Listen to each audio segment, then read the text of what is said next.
Welcome to the shadows of American history, where truth was buried and files were sealed. From secret operations to stories erased from textbooks. This is what they never wanted you to know. This is the Silent Report. Studio microphone. Welcome back to the Silent Report. They said it was a lone gunman. They said it ended with one bullet, one rifle, and one man named Harvey Oswald. Case closed. But for over 60 years, the American people have sensed something far darker. A gnawing feeling that one of the most shocking moments in U.S. history, President John F. Kennedy's brutal assassination on November 22, 1963, wasn't the act of a madman, but something else entirely. In the shadows of Washington, behind the closed doors of Langley and the war rooms of the Pentagon, a different story lurks. A story written in redacted documents, whispered by insiders, and buried beneath decades of official silence. This isn't just about who pulled the trigger. This is about why, and who truly stood to gain. Tonight, we pull back the curtain on a theory so disturbing, so intricately layered, it was labeled a conspiracy to make you stop asking questions. But the truth never dies, it only waits for someone brave enough to find it. Let's begin. Dallas, Texas. November 22, 1963. 12:30 p.m. President Kennedy's motorcade slowly rolled through Dealey Plaza. Smiling crowds lined the streets.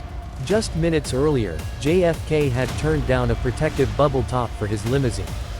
Secret Service protocols had already been broken. The route had changed last minute.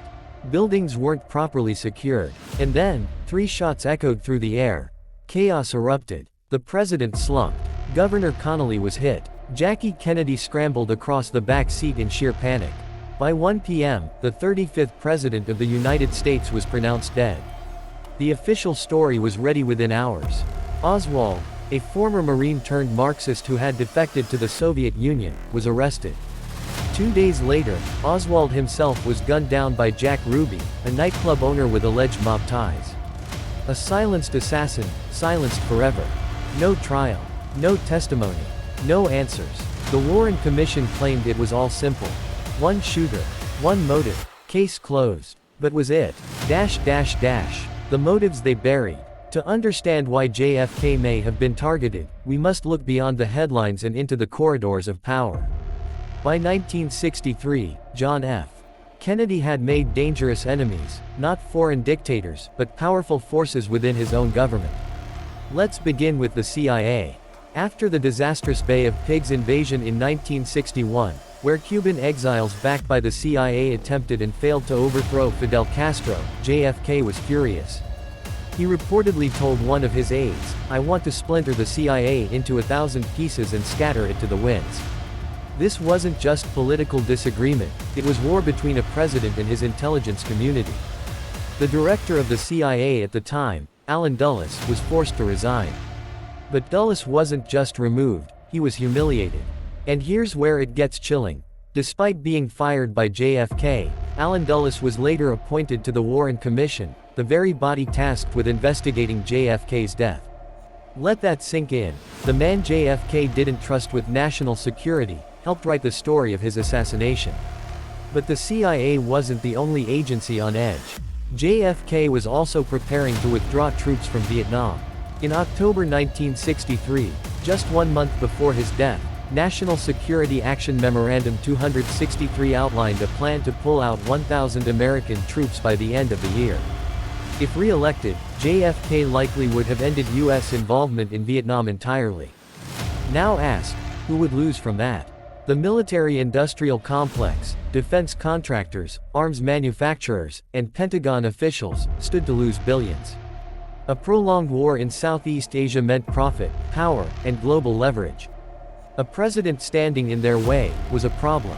And then there was the Federal Reserve.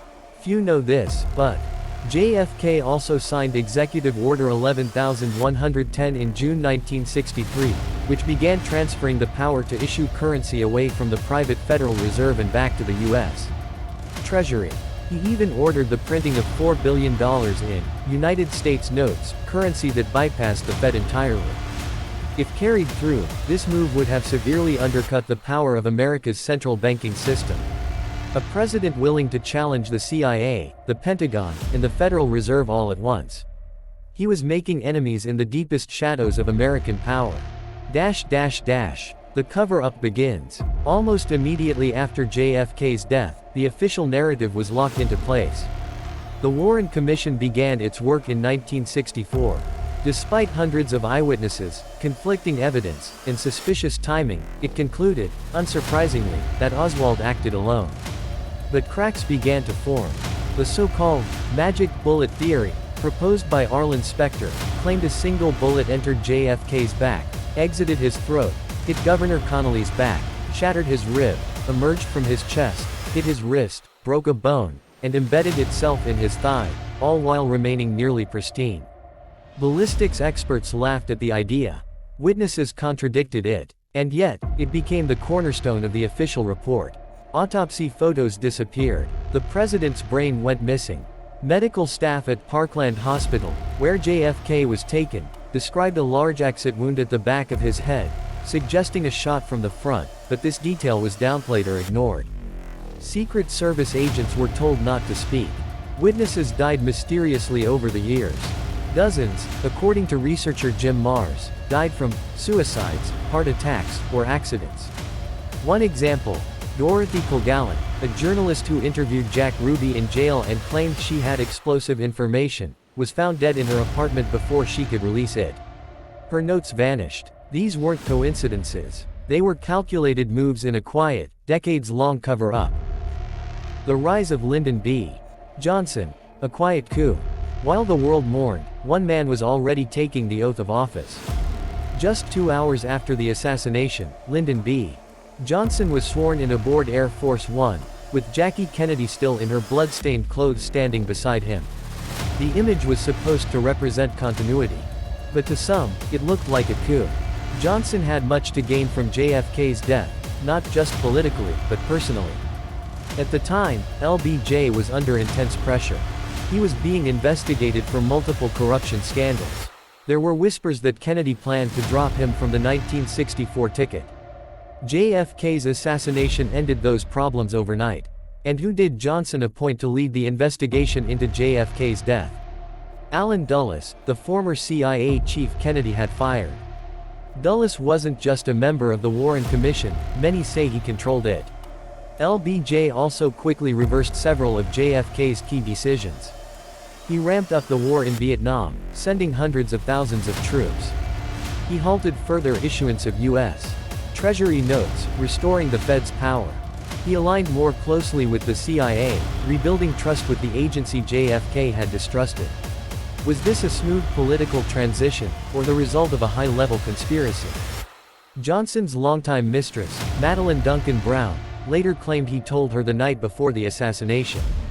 "Greater than, after tomorrow, those Kennedy sobs will never embarrass me again." That's not a threat, that's a promise. This chilling quote would echo for decades.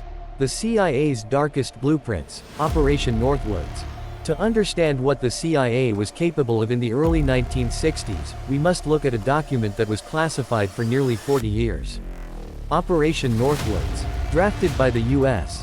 Department of Defense and approved by the Joint Chiefs of Staff in 1962, this plan proposed staging false flag terrorist attacks on American soil, including bombings in U.S. cities and hijackings, blamed on Cuba, to justify a full-scale war against Fidel Castro. These weren't the ravings of a fringe element. This was official policy, approved by America's top generals. JFK, to his credit, rejected it. He never allowed it to proceed.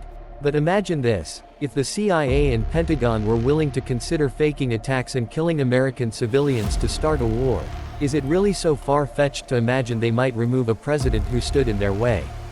Northwoods was a blueprint for deception. And some believe it evolved into something far darker.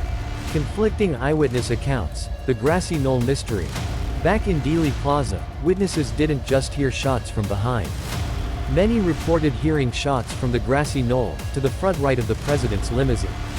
Several ran toward it, convinced a second shooter was hiding there.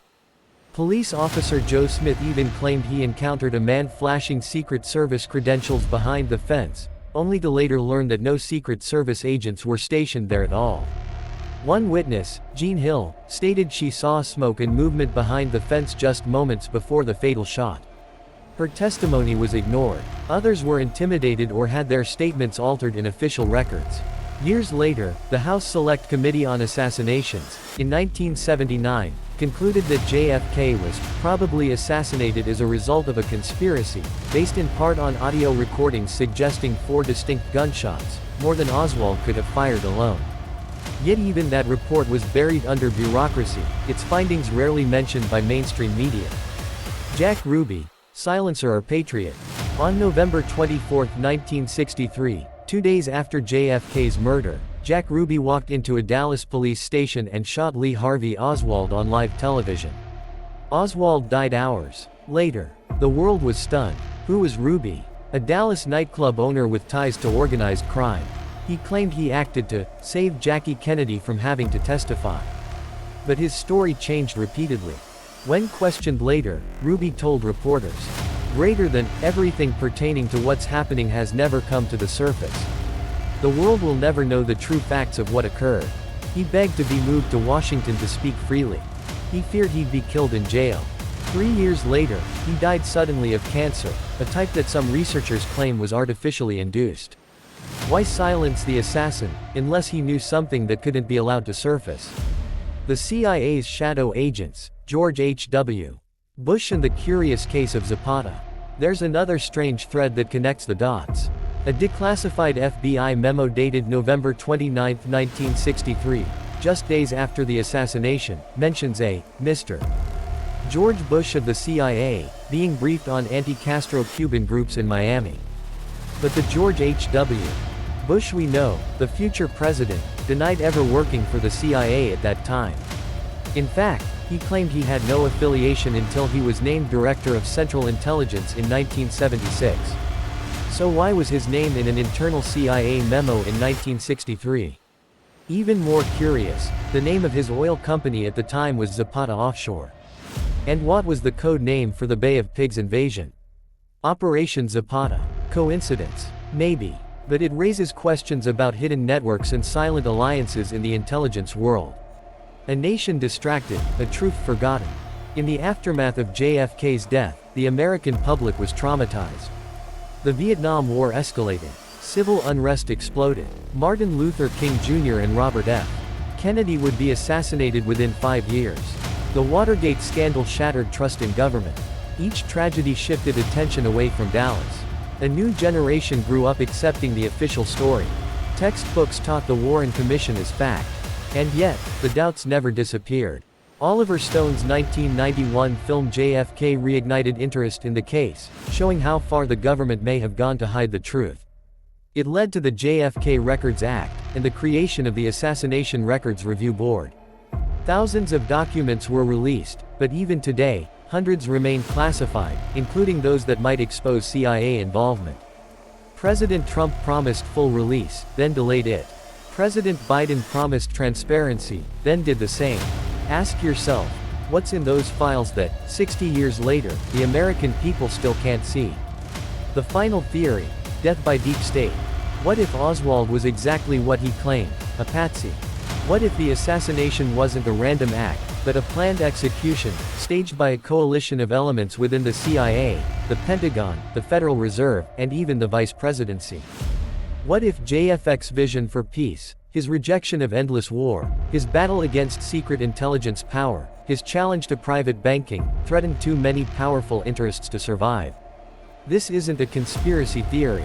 It's a conspiracy fact. Too many documents, too many deaths, too many lies. And yet, to this day, no one has stood trial. No independent investigation has reopened the case. No president has dared challenge the invisible hands that may have rewritten American history in broad daylight. Studio microphone. This has been the Silent Report. They killed a president in front of the world, and then convinced us to forget. The truth, like history, doesn't die. It waits. And when the silence breaks, so does the illusion. If you believe the American people deserve answers, real answers, share this video, subscribe, and tell us what you think really happened on November 22, 1963. Because sometimes, silence is the loudest lie of all.